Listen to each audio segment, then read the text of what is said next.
Warning! Kit video ahead. Do not watch if you are expecting a pest control video. Untwist your panties and read the title and description first next time. I make these as separate vids to act as answers to future questions. But if you want to see what stuff we have to play with, then sit back and enjoy the video. If you have any questions, can you please check the description below first to see if it's already been answered and for some useful links. Thank you. As you might guess already, this is a kit video and the subject is the pop-up hides we use. I did say in a previous video that I might make a video about it, and I got so many positive comments I decided to pull my finger out and get round to making a vid about how I set mine up. Now obviously the setup of mine includes the fact I've got a camera to film with, but not all people will need the camera bit, so they might jig it up in a little bit of a different way, but this is how I do it because I do film.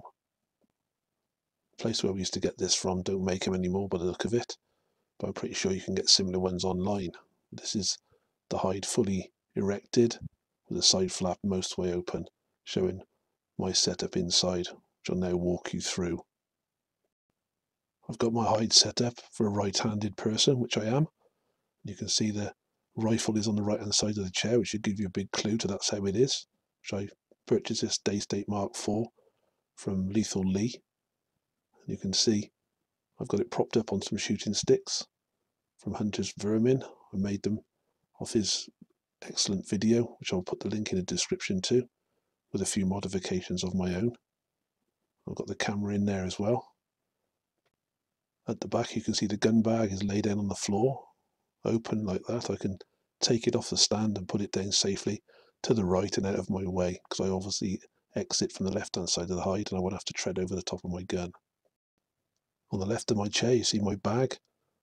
Got a rather large rucksack with all my bits and pieces in, all the important stuff I need to keep and take with me when I go out shooting, including my camera gear. I found these cheap Tupperware containers work rather well for storing certain valuable items. In this particular one I've got my shotgun microphone normally, I've got a power bank for my phone, and I've got a roll of toilet paper for the moments when you just get caught out in the wild. You can see my notepad there open. I normally book down the date and the venue and the times the squirrels arrive. I usually find this information to be quite invaluable. You can also make out the cup of tea in the bottom left that's actually made to the standard I normally make it to, unlike the last video I produced where I just forgot to put the bags in. These days I open the front holes up a bit wider than I used to back in the day, and I usually keep the camera closer to me, away from the edge of the hide, so they can't see it moving so easily.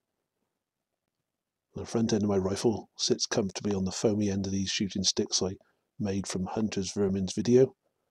And on the bottom end I've added these spikes that greatly reduce the bottom of the legs moving whilst you're shooting.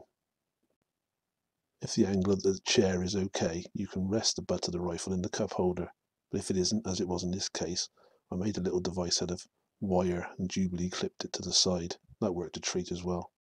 And this was an idea born out of a few days I went out and it looked like the squirrels were spotting me move, maybe because I had a bigger portion of the hide open or not, I don't know. But I came up with the idea to put these curtains inside. Around the edge of the pop-up hide is a sprung steel frame that's wrapped into the fabric. You can pierce behind it and then thread some split rings like you'd have on a key ring behind. They form permanent fixtures inside the hide that don't affect it when it closes up. Then I just got some clips with a bit of string attached to them. I folded over the edge of the scrim netting which I bought off eBay and sewed it together to make a curtain basically. They can be unclipped if you want, but I don't tend to take them out. It doesn't really affect the closing up of the hide either. I did fit two curtains, one further back and one right at the front of the hide, but the further back one is the most useful by far because it drapes across the sight. When you pick the rifle up, you haven't got to move it very far, but as you do, it sort of bunches up hiding your face and you can look down the scope and have a perfect view of the target. When you're sat in there just watching, waiting for something to arrive, you can normally see through the scrim quite well. You can certainly see movement, but they can't see you very well at all. Obviously this is like the flash, that's the sort of view you get. The light coming in from the front of the hide bounces off the scrim, makes it very difficult for them to see in. There's a view of the hide with the side door open and the back scrim in place, and that's with the side door shut. You can see how much darker it becomes. If you just wear some sort of scrim netting over your face, you'd be pretty difficult to see. This is a view from one of my shoots I go to.